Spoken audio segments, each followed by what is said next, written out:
What's going on, everybody? It's the Bull Show, aka Aiden, and welcome back to another video. Ladies and gentlemen, we're going to continue the talk of contract extensions and free agency, as today there was an article, I believe, written by Bleacher Report about Nikola Vucevic and whether or not he is a high or low risk to leave the Chicago Bulls, as well as what is best suited around Nikola Vucevic in order to make him a player that can make an impact on winning, which is a very interesting article. I recommend you guys read it, and made some interesting points, and it made me really think about, I guess, the Chicago Bulls are where we are at the moment, and, you know, all these types of things, which is what I want to talk about in this video, as well as, obviously, since the Milwaukee Bucks have been eliminated from the NBA playoffs, there was a certain question asked to Giannis about whether or not the Bucks actually failed this season, and an interesting answer from Giannis as well. I do want to bring that in towards the end of the video because I think it's a very interesting topic of discussion. No, it's not Bulls related, but it's still something that I feel like it's very interesting to talk about.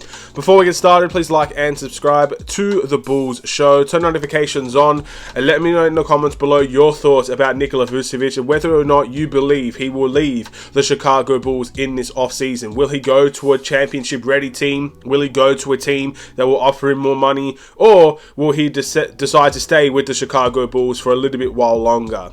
So let's get started on the article. Basically, the article suggests for a couple of reasons that Nikola Vucevic is a low risk to leave the Chicago Bulls this offseason. And to be honest, outside of their reasons, I want to give my own reasons as well, because I think from the very beginning of the season that we're not in anymore compared to where we are now, I think Bulls fans have known Nikola Vucevic is not going to be a high risk to leave. It's still not out of the realms of possibility. Again, I think Vucevic will do the due diligence and look at, I guess, other teams in the NBA and see what they have to offer him and see what position they can bring to him. But he has been a low risk for a while, and it's because they've said all the right things about free agency. Nikola Vucevic has said he wants to stay with the Chicago Bulls. He said money's not an issue. He said all the right things for the Bulls to bring him back next season. And the Bulls, vice versa, has done the same. They've said that we want Nikola Vucevic here for a long time to come. They believe they are confident they can keep Nikola Vucevic this season and bring him back next season.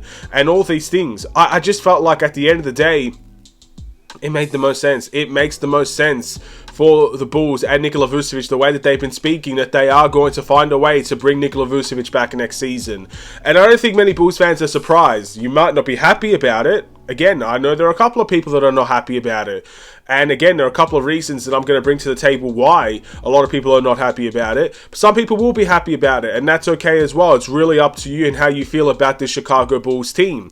But that report and article did mention a couple of other things about Nikola Vucevic, how he is a net rating in terms of the Chicago Bulls and how he is best suited with, I guess, defensive players around him, which again, no one is surprised about. But the way that I feel about this situation is there's a little bit, again, and it kind of goes into the whole fit of the team, as I've been talking about for a while now. There's a bit of a contradiction to the Chicago Bulls team, saying that we need the right fit around us. However, the fit for certain players are different. Let me give you an example here. This article basically said with Nikola Vucevic on the team, obviously he is one of our better offensive players and he does make an impact in terms of being on the floor. But in order for him to be, I guess, impact winning, he needs to have lockdown defenders around him on the perimeter so they can hide his weaknesses defensively, which again is very much well known with Nikola Vucevic. And they mentioned the lineup of Patrick Beverley, Zach LaVine, DeMar DeRozan, Alex Caruso, and Nikola Vucevic. That team was one of our best perimeter defensive teams in the NBA. And definitely of the Chicago Bulls as well. And it allowed us to be much better defensively than we were before Patrick Beverley came into the team. That makes a lot of sense, right? But when you look at what the fit is for DeMar DeRozan or what the fit is for Zach LaVine, the answer would be three-point shooters.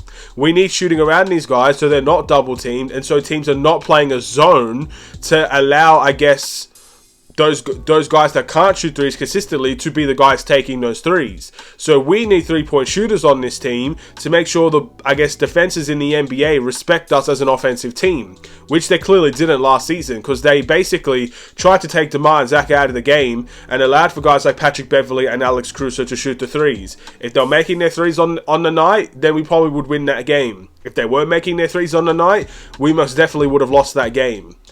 So there's contradictions there, isn't it? Vucevic needs lockdown defenders. DeMar DeRozan needs three-point shooters. Zach LaVine probably, I think, needs a point guard next to him, to be honest. That will pass him the ball more than him just trying to make his own shot. But again, if Zach LaVine has the ball in his hands, he would need three-point shooters as well. So what's the right fit for the Chicago Bulls? Now, I guess the easy answer here would be we need 3-and-D players. But as we can see, 3-and-D players are very few and far between to come by these days, especially good ones in the NBA. And if you're looking for a 3-and-D player, you have probably one of them in Patrick Williams. But outside of that, a guy that can just take catch and shoot threes and play solid defense, I'm not sure how many people are going to be able to do that for the Chicago Bulls. And last season, we have seen our defense was not really a big problem, but the three-point shot was a massive problem for the Chicago Bulls. So there is a contradiction in our fit and what players need for the fit to work. So the Bulls need to, I guess, do their due diligence and research these things. Research what players are needed to hopefully make the fit between the big three as good as possible. Because if we're just trying to get lockdown defenders to help Nikola Vucevic, well then that's what we've done. But DeMar DeRozan's game hurt us because of that. And Zach LaVine's game from time to time hurt us because of that. So we do need more three-point shooters on the team. So now you have to figure out how to balance it. Because I do see Nikola Vucevic coming back next season. I do. I hope it's on a friendlier deal. I hope it gives us enough, I guess, financial, leeway for the next upcoming seasons where we can make big moves for the Chicago Bulls, and he's not taking up the majority of our cap space like what Zach LaVine currently is.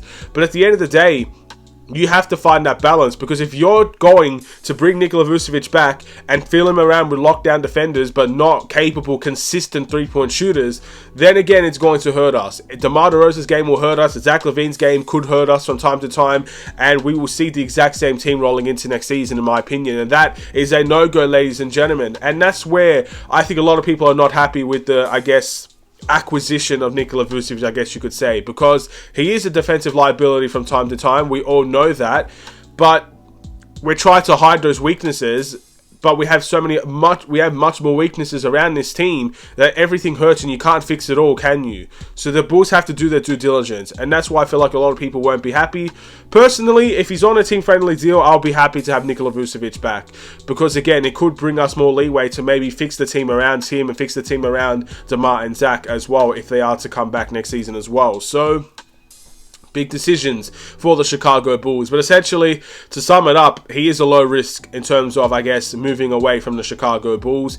The answer was, the reason why for them, I guess, is because he would have to have a specific suitor where they have lockdown defenders all around him and they are a championship winning team, essentially. And you bring Nikola Vucevic to them, which, again, it might not be that easy for Nikola Vucevic to find a team like that would be willing to bring him on. So yeah, that's kind of why they said it.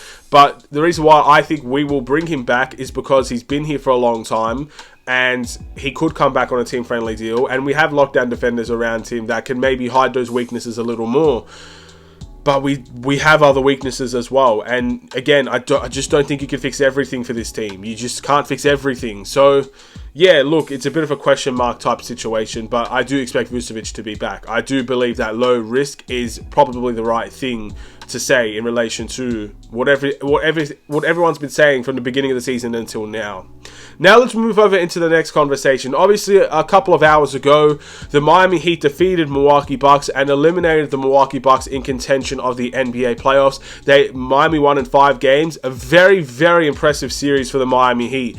I think the game that Miami lost was the game without Giannis Antetokounmpo, if I'm not mistaken. So, again, a fantastic series for Miami, and they left the Milwaukee Bucks, I guess, swallowing a lot of the pain that they probably dealt to Miami in the past, most definitely. So, a question was asked about Giannis, about whether or not this is a failed season for Giannis Antetokounmpo and for the Milwaukee Bucks, in which Giannis went off at the reporter and essentially said, there is no failure in basketball, it's only steps towards success, and basically saying this is, I guess, a potential step towards future success for the Milwaukee Bucks and for Giannis Antetokounmpo. So, I kind of want to answer that question about whether or not it is a failed season for the Milwaukee Bucks and for Giannis Antetokounmpo. And I do want to bring the Chicago Bulls into this as well so people can understand where I'm coming from. Because I believe this is the 6th time in NBA history that the 8th seed defeated the 1st seed in the NBA playoffs. So it's not out of the realms of possibility that it can never ever happen.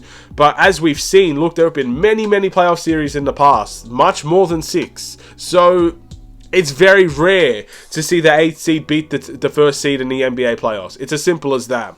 And to be honest, I understand where he's coming from in the sense of only one team can win it every single season. Does that mean every single team that gets into the NBA playoff will fail? And I guess it just comes to the mentality of the person. Some people might say if you don't win a championship, you failed. It's as simple as that. But I feel like if you're in the realms of, I guess, playing those games, sometimes it is a successful season even if you lose. I understand that. But in this certain situation, I'm sorry, I do believe this is a failed season for the Milwaukee Bucks. I think Milwaukee fans can look. I think they'll defend Giannis, of course, for saying that, because Giannis is their superstar player, max contract player, MVP caliber player, and if he says something, I think Bucks fans will follow him. It's as simple as that. But again, I just think there are certain ways to lose, and that way to lose to the 8th seeded team, in my opinion, results in a failure. I think last season for Milwaukee, they lost to the Boston Celtics. I can't remember in how many games, but Boston went on to the finals. I think they lost in the Eastern Conference Finals. So I don't consider that a failure for Milwaukee, because they're versing a team that was A, better than them, and B, it's a team that went on into the finals and to bring a close to competitive series to the Golden State Warriors. There are certain ways to lose. It was a competitive series and Milwaukee lost. That's okay. To lose to the 8th seeded team who, granted, look, Miami are, Jimmy Butler's him, you know, he's that guy. He's that guy you don't want to mess with in an NBA playoff series. We all know that. Bulls fans know that. But other than that, their team is not better than the Milwaukee Bucks, and I'll stand by that statement. And to lose in 5 games, yeah, I think that's a failure, to be honest. Again, there are 6 teams that have beaten the 1st seed from the 8th seed. It's very rare to do. And if you're one of those teams that suffers through that, it is a failed season. Doesn't mean the team is a failure in general, but that specific season, in my opinion, is a failure. And I'll give you an example for the Chicago Bulls. And maybe this might not make sense for you guys. Maybe it makes perfect sense. The Bulls 2 seasons ago made the NBA playoffs, and we versed the Milwaukee Bucks in the NBA playoffs. And they dealt with us in embarrassing fashion. Again, it was embarrassing how we lost to the Milwaukee Bucks, but it was an expected loss.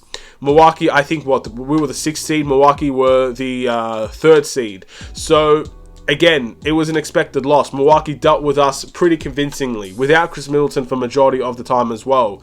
They beat us in 5 games. However, the Bulls didn't make the playoffs, I think, 5 years or 6 years before that, which is a long time to be missing NBA playoff action. So I consider that season not a failure for the Chicago Bulls. I considered it a success because of, I guess, the possibility that we could go further in future years. I consider this season for the Chicago Bulls a failure because we dropped off dramatically. We fell into the 10th seed and we didn't get out of the play-in tournament. A lot of Bulls fans didn't expect that. I think a lot of people didn't expect that in general, but that's exactly where we ended up being. A play-in tournament team that didn't make it out of the play-in tournament. So I consider this season a failure for the Chicago Bulls because there are levels to the game, and we just didn't get to the level that I guess we expected. And Milwaukee were the 1st seed in the Eastern Conference, and they lost to the 8th seed. That is not expected. That is a level that they were not supposed to lose at in many ways. So yes, unfortunately, I understand where he's coming from, and maybe in the whole grand scheme of things, it makes sense for Giannis to say that and for the Bucks to think that. But in my opinion, that is a failure of a season, in my opinion. To get to the 1st seed in the NBA playoffs and to lose to Miami, I think is a failure. And I think a lot of Miami Heat fans coming into this series didn't believe that they had a chance to win that series. And now they're celebrating like it's the best day of their lives. And as they should, because they did something that a lot of people didn't expect them to do. So I instantly think that whatever happens to Miami now, they've had a successful season because they've gone above and beyond what was expected from them. In terms of the Bucks, I think it's a failure of a season because they failed to meet the expectations that they deliver themselves. Their goal every season is to win a championship. I bet you if you go and ask Giannis at the beginning of the season, I can guarantee you one of the questions that he answered was about winning a championship and how that's their goal every single season. And to not get close to that, in my opinion, is a failure. Again, if they went to the Eastern Conference Finals or the NBA Finals and they lost in 7, then I wouldn't consider that a failure for the Bucks, because that's where they should be. They should be in the Eastern Conference Finals. They should be in the NBA Finals. That's their level. That's what everybody thinks about them. That's what they think about themselves. They're a great team. Milwaukee's an amazing team. But if they're losing in the first round, I'm sorry. As much as Giannis wants to, I guess, say it is not a failure, in my opinion, that is a failure of a season for the Milwaukee Bucks, and they underperformed towards their level. And yes, I know Giannis did get hurt. You can put excuses on the situation, of course, but I still think they could have done more than what they actually did. Simple as that, in my opinion. It was a great series to watch. Fair play to Miami, and again, good luck. Jimmy Butler's him. I'm gonna say that. He's just that guy. He's a scary individual, in my opinion, and whew. I wish he was a Bull right now. But anyway, thank you guys for watching. Please like and subscribe if you're new. I'll see you in the next Chicago Bulls video. Again, maybe few and far between. I will add more NBA topics to this channel, but I want this to be a primary Bulls channel. It is the Bulls show. It's not the NBA show. And I don't have an NBA channel, and I don't plan on making one anytime soon. So I apologize for that if you're wondering. But yeah, without further ado, end the video. Have a wonderful and safe day. Stay safe, stay healthy, stay tuned for more. Take care. And peace.